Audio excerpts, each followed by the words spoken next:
राम दोस्तों, आप लोगों का स्वागत है पढ़ने क्लासेस में। तो आज जो है हम आप लोगों को बताने वाले हैं क्लास 10 का जो है और सब्जेक्टिव क्वेश्चन मैथ में, और जो VVI क्वेश्चन है हम वो बताने वाले हैं, ठीक है। और जो है पार्ट 1 होने वाला है इसका मतलब, और जो है क्वेश्चन इसमें आने वाला है, ठीक है। तो जो है इसमें जो है मोस्ट VVI और जो पिछले जो है कुछ सालों में जो पूछा गया है, हम वो क्वेश्चन आपसे जो है डिस्कस करने वाले हैं। और जो है साथ साथ इसका जो है सॉल्यूशन भी हम कराएंगे, ठीक ना, अच्छे से। तो चलिए जो है देखिए, इसमें जो है पार्ट 1 में हमने जो है 15 क्वेश्चन लिया है, ठीक है। और ये लगभग जो है प्रीवियस ईयर यानी पिछले जो है साल में कुछ सालों में पूछा गया है ऐसा क्वेश्चन, ठीक है। तो हमने जो है वो सब क्वेश्चन आप लोगों को आपसे डिस्कस करने वाले, ठीक है।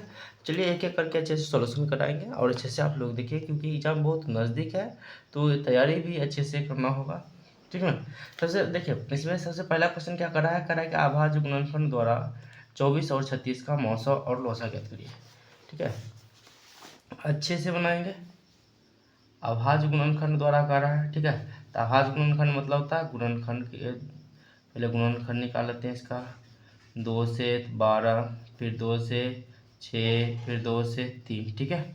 और 36 का जब गुणनखंड निकालते हैं तो क्या आता है, देखिए 2 से 18, फिर 2 से 9 और फिर 3 से 3। यहाँ पर जो है एक 24 का जो गुणनखंड जो आया वो लिख देंगे, ठीक है। और यहाँ पर जो है 36 का जो गुणनखंड आया है वो लिख देंगे। ओहो सॉरी, इसमें लॉस ऑफ मौसा और दोनों करा है, यानी HCF और जो है LCM दोनों पूछ रहा है, दोनों बताना है, ठीक है। चलिए HCF देखिए, HCF जो मिलता है दोनों में वो HCF होता है, ठीक है। तो इसमें क्या क्या मिल रहा है, एक तो 2 मिल रहा है दोनों में, तो ये 2 हो गया, दोनों मिलाकर एक बार। और देखिए ये दो मिल रहा है दोनों में, तो ये हो गया। फिर देखिए ये 3 मिल रहा है, तो ये हो गया। तो यहाँ पर HCF हो गया, दोनों 4 4 12 HCF, ठीक है। एलसीएम की बात करें तो ये दोनों जो जो मिल रहा है वो भी, और जो नहीं मिल रहा है वो भी लिखा जाएगा। तो यहाँ पर जो जो मिल रहा है 2 गुने 3 तो मिल रहा था, फिर जो है 2 और 3 बचा हुआ था, तो ये 2 और 3 लिख दिए। तो यहाँ पर 12 12 दोनों 24 दिए 72। एलसीएम कितना आ गया, 72 आ गया, ठीक है। ये था बहुत ईजी क्वेश्चन था। और इसमें अच्छे से देखिए बिना ओवरराइटिंग और अच्छे से बना दीजिएगा, तो इसमें जो है नंबर थोड़ा भी नहीं घटेगा, 2 को दोनों में मिलेगा, ठीक है। आगे कहता है क्या, समीकरण 2x² माइनस 3x माइनस 5 का के मूल ज्ञात करें। इसमें अगर गुणनखंड विधि से कहता मूल ज्ञात करने के लिए तब गुणनखंड इसका भरते हैं, ठीक है। लेकिन गुणनखंड विधि से नहीं कर रहा है तो इसमें जो है डी का मान निकाल कर करना होगा। क्वेश्चन दूसरा क्वेश्चन है 2x² minus 3x minus 5 equal to 0, ठीक है। इसमें जो है a बराबर 2 है, b बराबर -3 है और c बराबर -5 है। तो यहाँ सबसे पहले d बराबर निकालते हैं। d बराबर b² माइनस 4ac, b का मान -3 का स्क्वायर -4, दो a का मान 2 और c का मान -5। 3 का स्क्वायर 9, माइनस माइनस प्लस 4 दूना 8, 8 बचे 40। तो यहाँ जो हो गया डी का मान 49 आ गया। अब यहाँ से x बराबर सूत्र होता है -b plus minus √d/2a, minus B के जगह पर -3 प्लस माइनस √d के जगह पर 49 और 2 और a के जगह पर 2, ठीक है। यहाँ से माइनस माइनस प्लस आ गया 3, एक बार इसको प्लस में लिखते जो है 49 का वर्गमूल कितना निकलेगा, 7 निकलेगा। और नीचे में 4, इसको ही माइनस में करके लिख देते हैं, ठीक है। तो यहाँ पर आ गया 10/4 और -4/4। यहाँ से काटेंगे तो कितना आ गया, एक आ गया 5/2 और -1, यानी जो है x का जो मूल आ गया x बराबर 5/2 को -1 आया, ठीक है। ये हो गया इसका आंसर, ठीक है ना। बहुत ईजी क्वेश्चन था, ज़्यादा हार्ड भी नहीं था, ठीक है। अब जो है आगे बढ़ते हैं तीसरा क्वेश्चन।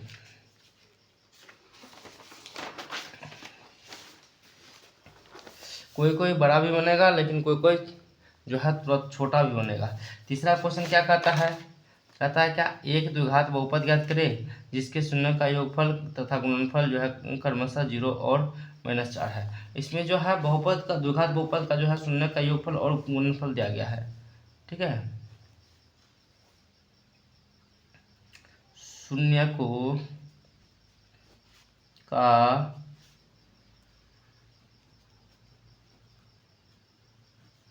योगफल अल्फा प्लस बीटा बराबर दिया गया है 0, और जो है शून्य को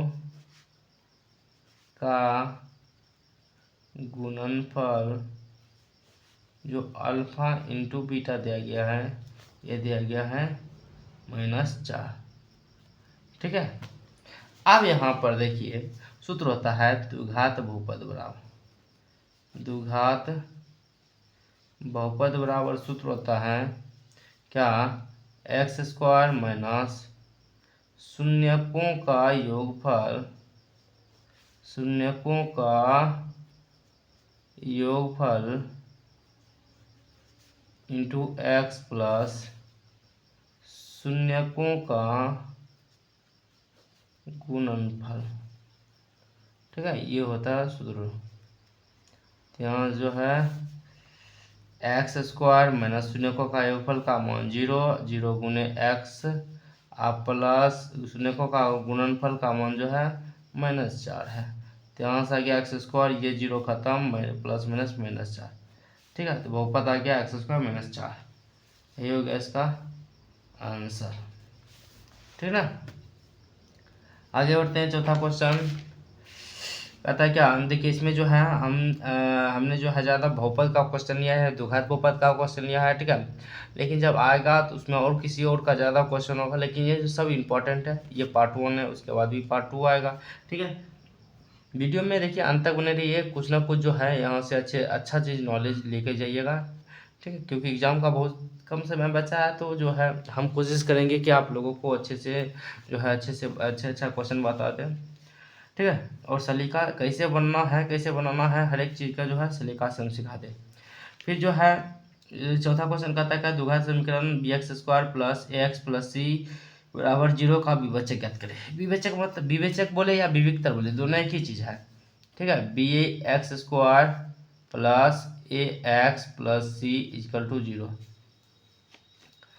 a बराबर है b बराबर है a और c बराबर c, तो d जो है d का मान b² माइनस 4ac। ठीक है, d का मान ही निकालना है, ध्यान रखिएगा। ठीक है, विवेचक वही होता है b² b के जगह पर a का स्क्वायर माइनस 4 a के जगह पर b और c, तो यहाँ जो है d बराबर आ गया a² माइनस 4bc, यही हो गया इसका आंसर। ठीक है, विवेचक बोले विविक्तर बोले डी का मान निकलता है। 5वां क्वेश्चन कहता है क्या, दिखाएं कि x बराबर -3 समीकरण 2x² प्लस 5x - 3 का एक हल है। यानी जो है x - 3 इस पर रखते हैं, 0 के बराबर आ गया तो एक हल है, नहीं तो नहीं है। ठीक है, यहाँ पर है x बराबर -3 और जो है समीकरण दिया गया है 2x² plus 5x - 3 equal to 0। तो यहाँ जो आ गया 2x के जगह पर रखेंगे -3 का स्क्वायर प्लस 5 -3 इक्वल टू 0।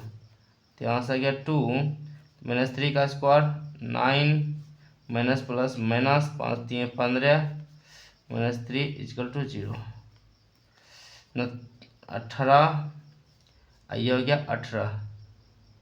क्या 0 के बराबर आ गया? हाँ 0 के बराबर आ गया, तो इसका मतलब ये जो है लिख देते हैं यहाँ पर x बराबर 3 समीकरण, थोड़ा सा क्वेश्चन वाला ही लिख देते हैं। ठीक है, समीकरण 2x² प्लस 5x माइनस 3 बराबर 0 का एक हल है। ठीक है, एक हल है लिख दिए, हो गया। ठीक है ना, चलिए ये था 5 नंबर क्वेश्चन। उसके बाद अब आगे बढ़ते हैं 6 नंबर क्वेश्चन पर। ठीक है, 6 नंबर क्वेश्चन क्या कर रहा है देख लीजिए। 6 नंबर क्वेश्चन का आता है क्या, द्विघात समीकरण 3x² minus 4√3x plus 4 equal to 0 के मूल की प्रकृति ज्ञात करें। अगर मूल की प्रकृति पूछ रहा तो उसमें जो है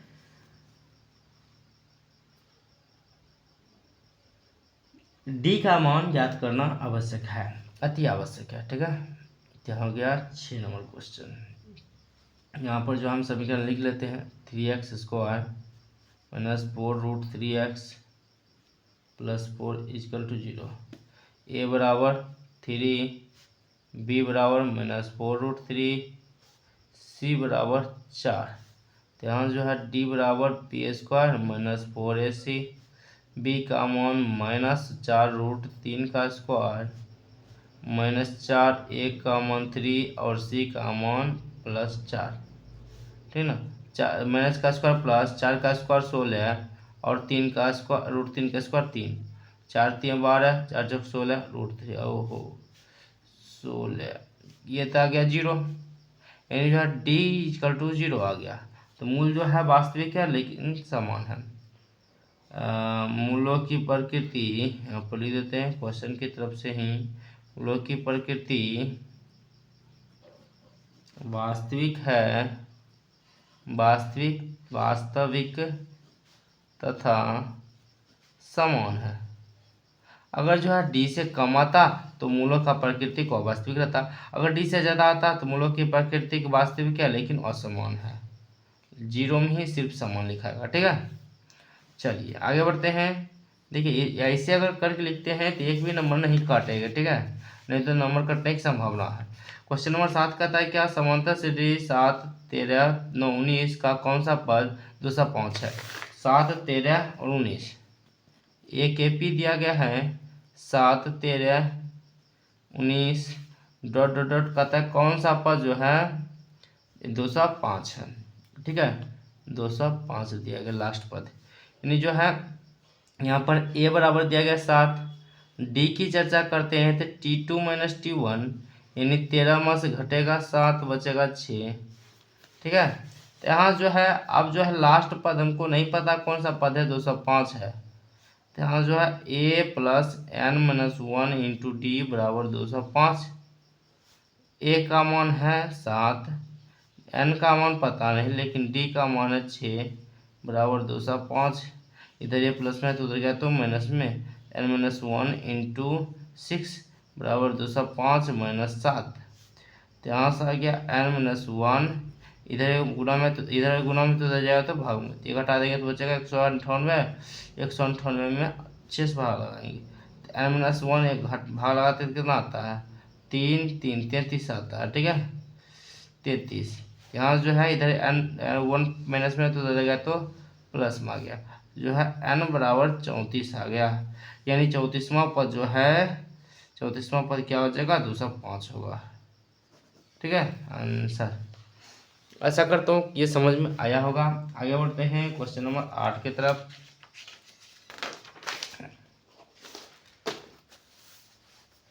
क्वेश्चन नंबर 8 क्या कहता है क्या, के का मान ज्ञात करें जिसके लिए 2x² प्लस kx प्लस 3 बराबर 0 के दोनों मूल वास्तविक और समान।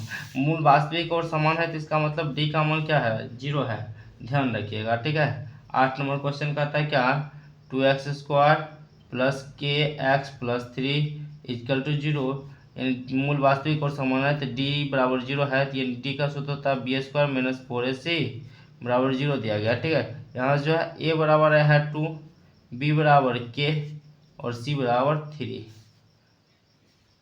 यहाँ पर क्या है b का मान, b यानी k का स्क्वायर 4, a का मान 2 और c का मान 3।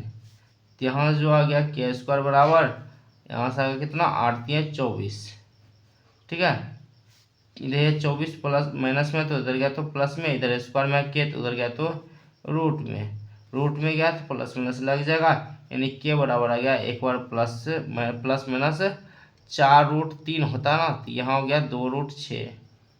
ठीक है, कैसे आ जाएगा देखिए हम बता देते हैं कैसे आ जाएगा। यहाँ समझिए बात को, अगर 24 है तो इसका गुणनफल करते हैं 2 गुने 3 आएगा, यहाँ पर दो का जोड़ा निकालते हैं तो बाहर आ जाएगा 1 2 और बाहर अंदर हो जाएगा 4 2 2 2 3 6 आ जाएगा। ठीक है, तो यहाँ पर आ गया क्या मान आ गया +-2√6 आंसर। ठीक है, आगे बढ़ते हैं। देखिए आंसर बहुत इजी था, बहुत बोले ना, बहुत इजी क्वेश्चन है, मिल रहा है। ठीक है, और ऐसा एग्जाम में पूछा जाता है, ऐसा नहीं कि सिर्फ जो है प्रीवियस ईयर से क्वेश्चन है। ठीक है, आगे बढ़ते हैं। कितना नंबर 9 नंबर क्वेश्चन कहता है क्या 4t² - 4t + 1 के शून्य के ज्ञात करें और शून्यांकों और गुणांकों के बीच संबंध की सत्यता की जांच करें। ठीक है, सबसे पहले इसका शून्य ज्ञात करेंगे। ठीक है, इसमें जो है आप गुणनखंड विधि या फिर जो है कोई डी का विधि, दोनों में से कोई विधि ज्ञात कर सकता है। जो है अधिक है इसमें आप जो है गुणनखंड विधि से ज्ञात करें। 4t², जो समीकरण देगा 4t² - 4t +1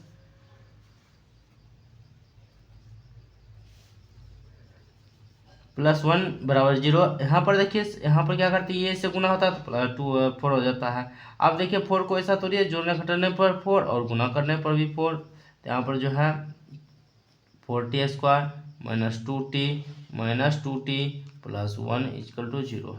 तो यहाँ से क्या 2t कॉमन लिए तो 2t - 1 बचा, -1 कॉमन ले लिए तो 2t - 1 बचा, 2t - 1 एक बार और फिर से 2t - 1 एक बार। तो यहाँ जो है 2t - 1 = 0 या 2t - 1 = 0, 2t = 1 यानी t बराबर है 1/2 यानी बीटा बराबर है 1/2। और यहाँ फिर लेते हैं तो देखिए 2t इधर माइनस में तो उधर गया तो प्लस में, इधर 2 गुना है तो उधर गया तो भाग में। यहाँ जो है बीट इसको अल्फा मानते हैं, अल्फा बराबर आ गया 1/2। ठीक है, 2 चीज़ आ चुका है अल्फा और बीटा। सबसे पहले इसमें क्या करेंगे, सबसे पहले लिखेंगे शून्यकों का योगफल।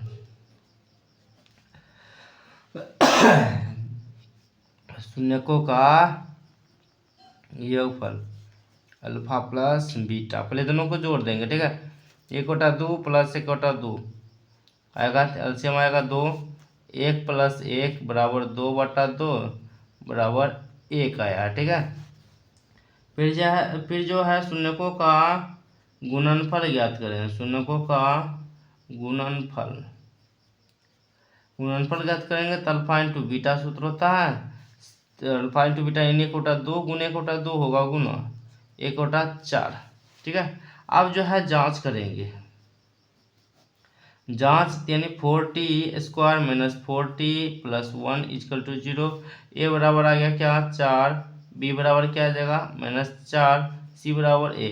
अब देखिए, अब जो है और जो स्टूडेंट क्या करेंगे, यहीं तक बनाकर छोड़ देंगे जो कि अभी तक जांच नहीं हुआ। ठीक है, तो इसको जांच करेंगे और संबंध की सत्यता का जांच करेंगे, तब होगा जो है असली मायने में बनाया हुआ क्वेश्चन, नहीं तो गलत हो जाएगा। तो यहाँ सबसे पहले शून्यकों का योगफल ज्ञात करेंगे। शून्यकों का योगफल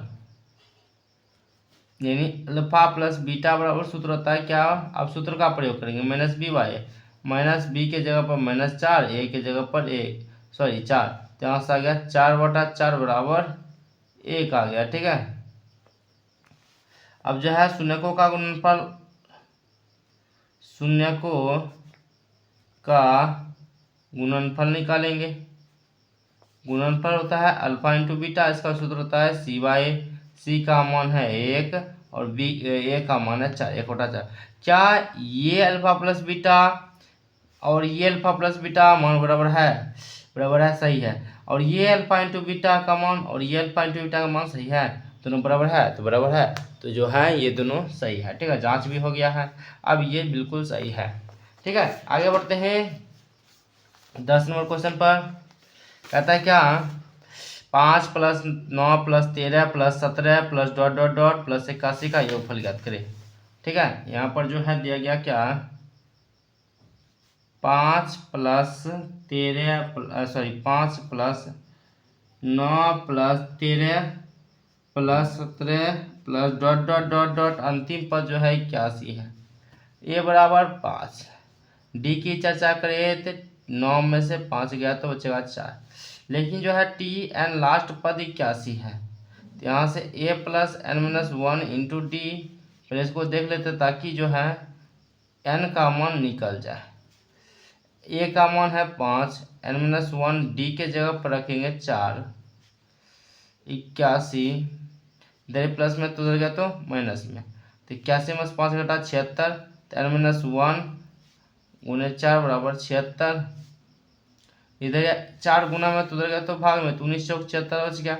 इधर ये प्लस में, इधर माइनस में तो उधर गया तो प्लस में, तो एन बराबर आ गया 20। ठीक है, अब जो है एन बराबर 20 आ गया तो एस एन बराबर भी निकल जाएगा, क्योंकि योगफल पूछ रहा है तो वही बात होगा। ठीक ना, एन का मान 20 बटा 2 गुने ए का मान जो है 5 है, एन का मान है 20 माइनस 1 और डी का मान है 4। यहाँ से काट दिए 10, 10 इंटू 5 10, ये हो गया 19, 19 चौक 76, 76 10 96, सॉरी 76 10 86, गुना होगा था 860, 860 आंसर आ गया ये। ठीक है, S20 बराबर। आगे बढ़ते हैं 11 क्वेश्चन नंबर, बहुत ही जी क्वेश्चन था। कहता क्या, y अक्ष पर स्थित उस बिंदु के निर्देशांक ज्ञात करें जो बिंदु -5 -2 तथा 3 2 से समदूरस्थ है। y अक्ष पर करत अक्ष में इसका मान जो x का मान 0 हो जाएगा। ठीक है, समदूरस्थ इसमें जो होगा x का मान 0 होगा और y होगा। यहाँ जो है इस बिंदु का मान लिखा हुआ -5 -2 और इस बिंदु का जो है 3 2। देखिए y जो है 0 है तो इसे लेने का हमको फायदा नहीं है, सिर्फ लेने से फायदा क्या होगा। चलिए एक काम कर सकते हैं, ये इसमें जो है दोनों बराबर होता है, यहाँ से यहाँ तक दूरी और यहाँ से यहाँ तक दूरी बराबर होता है। ठीक है, इसमें क्या करते हैं, चलिए लेते हैं, इसको मानते a, इसको मानते r, इसको मानते b, यानी जो होगा ए आर बराबर हो जाएगा ए आर बी। ठीक है, तो इसमें देखिए दो चीज़ है, इसके साथ भी रूट, इसके साथ भी रूट, इधर भी दूरी सूत्र से निकालेंगे, इधर भी दूरी सूत्र से निकालेंगे, रूट रूट इस दोनों को खत्म। सबसे पहले क्या करते हैं, इसको घटा के इसको लिख सकते हैं। यहाँ चलिए सूत्र से ही लिखते हैं, x2 माइनस x1 का square plus y2 minus y1 का स्क्वायर बराबर, इधर साइड के भी होगा वही बात, x2 माइनस x1 का स्क्वायर और प्लस y2 माइनस y1 का स्क्वायर। ठीक है, यहाँ पर हल कर देते हैं, x2 का यहाँ से यहाँ तक लेते हैं, 5 में से 0 घटा दीजिए और रूट से रूट खत्म हो गया है, और जो है -2 से माइनस y घटा दीजिए, फिर यहाँ पर भी वही बात होगा, 0 से 3 में से 0 घटा दीजिए और जो है 2 में से y घटा दीजिए। ठीक है, यहाँ से क्या -5 का स्क्वायर 5 25, यहाँ पर देखिए -2 का स्क्वायर, -2 का स्क्वायर प्लस y का स्क्वायर -2 इंटू -2 इंटू y बराबर -3 का स्क्वायर 9, और यहाँ पर हो जाएगा 2 का स्क्वायर प्लस y का स्क्वायर -2 इंटू 2y। ठीक है, इस प्रकार से हो गया, तो यहाँ पर 25 4 plus y square minus minus plus 4y, यहाँ से हो गया क्या 9 प्लस 2 का square 4 plus y square minus 4y, y square से y स्क्वायर खत्म। ठीक है, 4 से 4 खत्म, बचा क्या, इधर बचा है 4y, इधर बचा है -4y। इसको क्या करते हैं, इधर ये प्लस में तो इधर तो माइनस में और ये माइनस में इधर तो प्लस में, तो 4y प्लस 4y बराबर 9 माइनस 25, यहाँ से 4y जोड़ेंगे तो 8y बराबर -17, 17 बचेगा क्या, 5 4 16 बचेगा, तो y बराबर आ गया -16 बटा 2, सॉरी 8 काटेंगे तो बच गया 2 माइनस में, तो x का मान 0 था और y का मान कितना आ गया -2 आ गया। ठीक है, आंसर आप लोगों के पास पेज बचेगा जो है विस्तार से अच्छे से बना दीजिएगा। ठीक ना, हम जो है पेज बचाने के लिए थोड़ा सा ऐसे कर दिए हैं। चलिए आगे बढ़ते हैं 12 क्वेश्चन नंबर, 12 क्वेश्चन कहता है कैसे हल करें x plus 4 into x minus 4 बराबर 20। अब देखिए एक सूत्र होता है, चलिए यहाँ पर बगल में लिख देते हैं, एक्स का स्क्वायर माइनस 4 का स्क्वायर बराबर 0। चूँकि ए प्लस बी इंटू ए माइनस बी बराबर होता है सूत्र ए स्क्वायर माइनस बी स्क्वायर। ठीक है, तो यहाँ जो आ गया एक्स स्क्वायर माइनस 4 का स्क्वायर 16 बराबर 0, इधर माइनस में तो उधर गया तो प्लस में, तो 20 प्लस 16 एक्स स्क्वायर बराबर 36, सॉरी एक्स का मान आ गया root plus minus root under 36, यानी एक्स का मान आ गया प्लस माइनस 6। ठीक है, क्योंकि 36 का वर्गमूल कितना होता है 6। तो ये था क्वेश्चन नंबर 12। अब जो है 13 पर आते हैं। 13 थोड़ा सा हो सकता है, नहीं ये भी डिफिकल्ट नहीं है, ठीक है ना। 2 10 30 डिग्री बटा 1 माइनस 10 स्क्वायर 30 डिग्री बराबर सिद्ध करने के लिए करा 13, सॉरी 13 का √3। LHS ले लेते हैं। 2 10 30 डिग्री बटा 1 माइनस 10 स्क्वायर 30 डिग्री, यहाँ जो है 10 30 डिग्री का मान होता है 1/√3, यहाँ 1 माइनस 1/√3 का स्क्वायर 2/√3 ऊपर पर, नीचे 1 माइनस 1/3, तो यहाँ से गया 2/√3, यहाँ से गया 3 माइनस 1 2/√3, यहाँ से आ गया 2/3। अब 2 से 2 खत्म, ऊपर पर देखिए √3/1 और नीचे मोटा 1/3। इसको जब पलटा पलटी करते हैं 3 ऊपर आ जाएगा, इससे एक √3 खत्म, क्या बचा √3 ओनली। ठीक है, RHS बराबर प्रूव हो गया, RHS प्रूव्ड। ठीक है, चलिए अब जो है एक क्वेश्चन त्रिभुज से पूछा गया है। त्रिभुज का क्षेत्रफल निर्देशांक ज्यामिति से है, ठीक है ना। इसमें देखिए त्रिभुज का क्षेत्रफल निकालने के लिए आसान सूत्र है। सबसे पहले x1 x2 और x3 ये लिख लेते हैं, y1 y2 और y3। देखिए क्वेश्चन क्या कहता है क्या उस त्रिभुज का क्षेत्रफल क्या करें जिसके शीर्ष क्रमशः 3 4 -4 3 और 8 6 है। तो यहाँ पर जो है x1 है 3,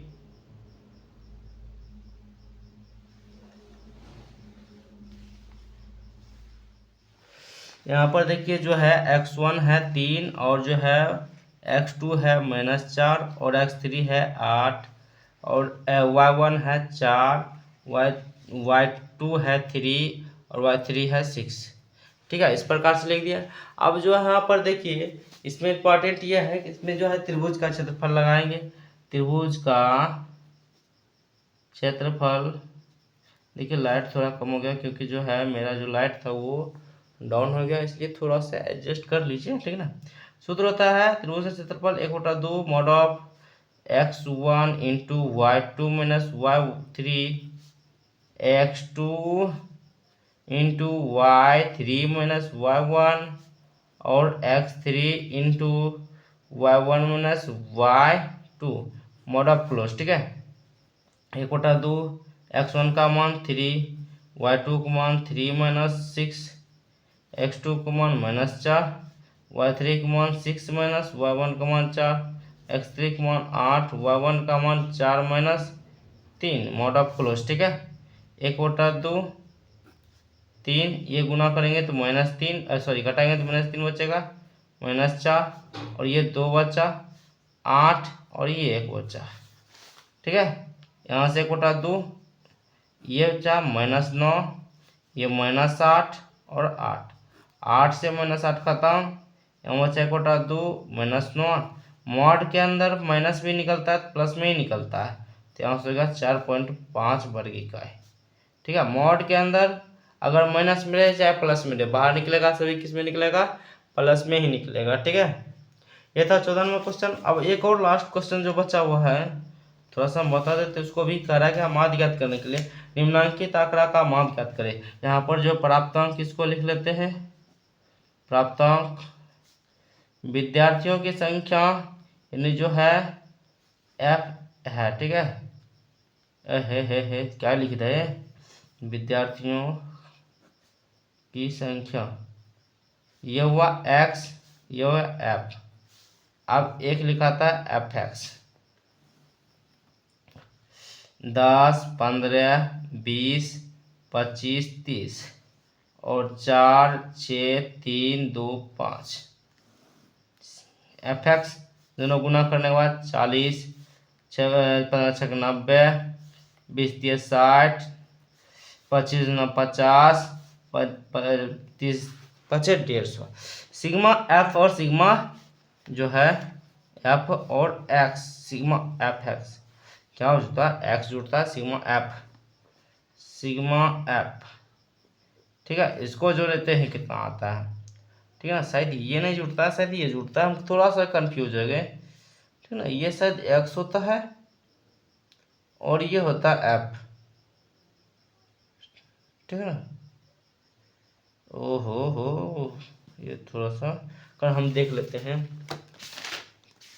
क्योंकि हमने जो है पीछे वीडियो में बनाए हुए हैं। ठीक है, तो हम जो है उसमें देख लेते हैं।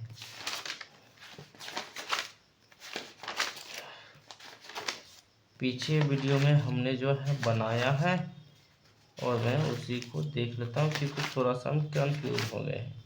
ये बारंबारता है, सबसे अधिक बारंबारता एफ एक्स वर्ग चिन्ह, एक्स कहा जाता है वर्ग चिन्ह को, एफ कहा जाता है बारंबारता को, बारंबारता को एफ कहा जाता है। ठीक है, याद रखिएगा, मेरे जैसा कंफ्यूजन नहीं होगा।